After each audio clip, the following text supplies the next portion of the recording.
అవినీతి ఆఫీసర్లకు ఆదాయ వనరుగా ధరణి ప్రొహిబిటెడ్ లిస్టులో నుంచి సర్వే నెంబర్లు తొలగించేందుకు లక్షల్లో డిమాండ్. గతంలో రెవెన్యూ ఆఫీసర్లు చేసిన తప్పులు సరిచేయాలన్న డబ్బులు ముట్టజెప్పాల్సిందే.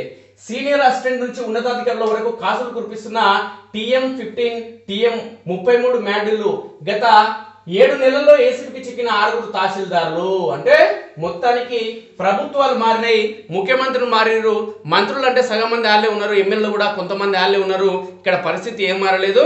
ఎమ్మెల్సీ వాళ్ళు ఎమ్మెల్యే అయ్యారు, ఇక అంత తేడా ఏం లేదు, వాళ్ళే పాలకులు ఉన్నారు. కాబట్టి పాలకులు వాళ్ళే ఉన్నారు, ఒక ముఖ్యమంత్రి మారండి రాష్ట్రాన్ని. కాబట్టి అవినీతి అనేది యథాలాపంగా కొనసాగుతూనే ఉంది. యథాఫలంగా మార్పు అనేది లేదు. తెలంగాణ అభివృద్ధి అనేది శూన్యము.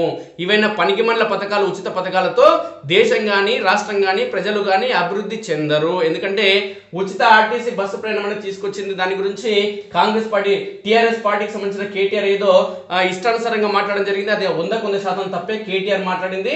అయితే కాంగ్రెస్ చేసిన ఉచిత బస్సు ప్రయాణం అనేది పచ్చి పనికిమాల పథకం. ఎందుకంటే ప్రభుత్వ ఉద్యోగులు, కోటీశ్వరులు, లక్షాధికారులు కూడా ఆర్టీసీ బస్ ఎక్కితే మహిళలందరికీ ఫ్రీ అనేది ఇదేం పథకం రాదు బాబు, ఇది తప్పు అనేది స్పష్టం. కానీ మీ అవినీతి అనేది మారడం లేదు. టీఆర్ఎస్ పార్టీలో ఏదైతే అవినీతి కొనసాగడం జరిగిందో అదే అవినీతిని వీళ్ళు కంటిన్యూ చేయడం జరుగుతుంది. అంటే కేవలం ఈ రాష్ట్రానికి ముఖ్యమంత్రి మారిన తప్ప ప్రజాప్రతినిధులు వాళ్ళే ఉన్నారు, అధికారులు వాళ్ళే ఉన్నారు, ప్రజలు కూడా వాళ్ళే ఉన్నారు. కాబట్టి ఈ అధికారులు, ఈ రాజకీయ నాయకులు ఇదే ప్రజలను దోచుకోవడం కంటిన్యూ అవుతుంది.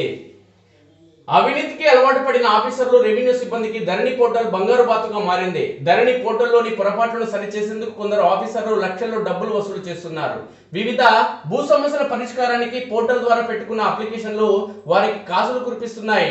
కింది స్థాయిలో జూనియర్ అసిస్టెంట్, సీనియర్ అసిస్టెంట్ మొదలు కలెక్టర్ ఆ పై స్థాయి వరకు అవినీతి జాడ్యం వ్యాపించదనే ఆరోపణలున్నాయి. తాజాగా Rangareddy additional collector Bhupal Reddy ACP అధికారులకు పట్టుబడిన నేపథ్యంలో ధరణి పోర్టల్ వేదికగా జరుగుతున్న అవినీతి మరోసారి రాష్ట్రంలో చర్చనీయాంశంగా మారింది.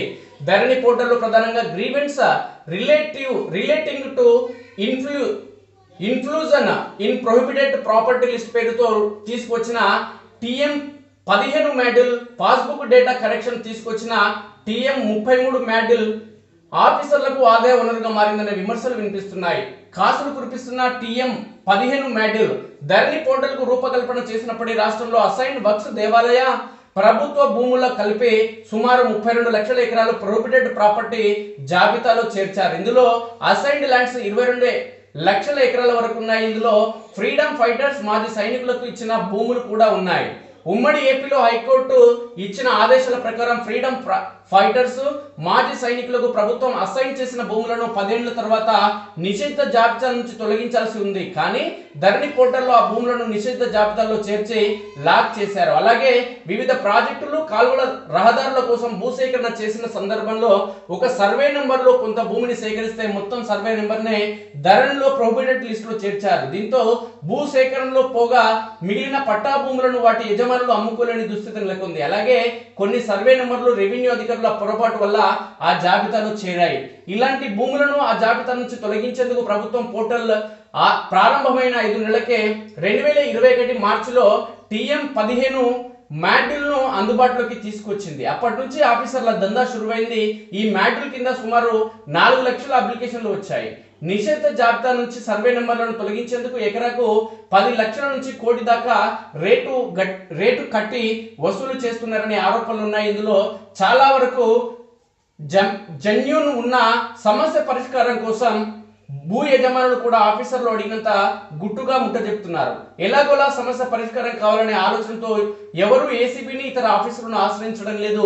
బీఆర్ఎస్ సర్కార్ హయాంలో ఇలాంటి దందాలు ఉమ్మడి రంగారెడ్డి, నల్గొండ, మెదక్ జిల్లాల్లో ఎక్కువగా కొనసాగనే ఆరోపణలు ఉన్నాయి. ధరణి సంబంధిత పనుల్లోనే ఏసీబీకి చిక్కిన 6 తహసీల్దార్లు. గడిచిన 7 నెలల్లో 6 తహసీల్దార్లు లంచం తీసుకుంటూ ఏసీబీ అధికారులకు చిక్కారు. వీరంతా ధరణి సంబంధిత పనుల్లోనే డబ్బులు తీసుకుంటూ పట్టుబడిన వారే. వీరిలో షామీర్పేట తహసీల్దార్ సత్యనారాయణ, కరీంనగర్ జిల్లా జమిగుంట తహసీల్దార్ రజని, హన్మకొండ జిల్లా కమలాపూర్ తహసీల్దార్ మాధవి, పెద్దపల్లి జిల్లా కాల్వ శ్రీరాంపూర్ తహసీల్దార్ జాహేద్ పాషా, వనపర్తి జిల్లా గోపాల్పేట తహసీల్దార్ శ్రీనివాసులు, భద్రాద్రి కొత్తగూడెం జిల్లా చెర్ల డీడీ బీరవెల్లి భరణి బాబు, నిర్మల్ జిల్లా కడెం తహసీల్దార్ రాజేశ్వరి, డిటి చిన్నయ్య తదితరులు ఉన్నారు. ఇక టీఎం 33 అప్లికేషన్లలోనూ అవినీతే. భూ రికార్డుల ప్రక్షాళన సమయంలో రెవెన్యూ సిబ్బంది చేసిన తప్పులు వారికి కాసులు కురిపిస్తున్నాయి. పాస్బుక్ డేటా కరెక్షన్ లో పేరు మార్పు, భూమి స్వరూపం మార్పు, స్వభావం మార్పు, భూమి వర్గీకరణ మార్పు, భూమి పొందిన విధాన మార్పు, extent correction, missing survey number, notional ఖాతా నుంచి పట్టా భూమిగా ట్రాన్స్ఫర్ చేయడం, భూమి రకం మార్పు, నాలా నుంచి వ్యవసాయ భూమిగా మార్చడం, ధరణి కంటే ముందే గజాల్లో కొంత భూమి అమ్మి ఉంటే మార్చడం, సర్వే నెంబర్, డిజిటల్ సైన్ లాంటి 11 రకాల సవరణలకు అవకాశం ఇచ్చారు. ఈ కరెక్షన్స్ కోసం రాష్ట్రంలో చాలా చోట్ల ఫైల్ మూవ్ చేసే సీనియర్ అసిస్టెంట్ ఆర్ఐలు, తహసీల్దార్లు మొదలుకొని అప్రూవల్ చేసే ఉన్నతాధికారుల వరకు వాటాల వారిగా డబ్బులు వసూలు చేస్తున్నారనే ఆరోపణలు ఉన్నాయి. భూ రికార్డుల ప్రక్షాళనలో రెవెన్యూ సిబ్బంది, ఆఫీసర్లు చేసిన తప్పులను మళ్లీ రైతులే మూల్యం చెల్లించుకోవాల్సిన పరిస్థితి ఏర్పడింది. ఇక రిజిస్ట్రేషన్లు, మ్యూటేషన్లకు వసూళ్లే. ధరణి పోర్టల్ వచ్చాక స్లాట్ బుక్ చేసుకోవడం దగ్గర నుంచి రిజిస్ట్రేషన్ వరకు అంతా ఆన్లైన్ లోనే అయిపోతుందని, ఎవరికి రూపాయి ఇవ్వాల్సిన అవసరం లేదని అనేక సందర్భాల్లో అప్పటి సీఎం కేసీఆర్ ప్రకటించారు. కానీ క్షేత్రస్థాయిలో మాత్రం ప్రతి రిజిస్ట్రేషన్ కు ఓ రేటు పెట్టి వసూలు చేస్తున్నారు. ఫామ్ వెంచర్ల ద్వారా అమ్ముతున్న ప్లాట్ల రిజిస్ట్రేషన్లకు ఒక్కో ప్లాట్కు 10,000 నుంచి 20,000 వసూలు చేస్తున్నారు. ధరణి ద్వారా కన్వర్షన్ కోసం డబ్బులు డిమాండ్ చేస్తున్నారు. ఇవ్వకుంటే ఏదో కొర్రి పెట్టి రిజిస్ట్రేషన్లు, మ్యూటేషన్లు, నాలా కన్వర్షన్లు ఆపుతున్నారు. లక్షల కోట్ల విలువైన భూములకు సంబంధించిన వ్యవహారం కావడంతో ఎంతో కొంత ముట్టజెప్పి పనులు చేయించుకోవాలని కోరుకోవడం జరుగుతుంది భూ యజమానులు. అంటే ప్రభుత్వం మారినా ఈ భూ దందాలు, అక్రమ వసూళ్లు మారలేదు అనడానికి ఇదొక్కటి చక్కటి నిదర్శనం.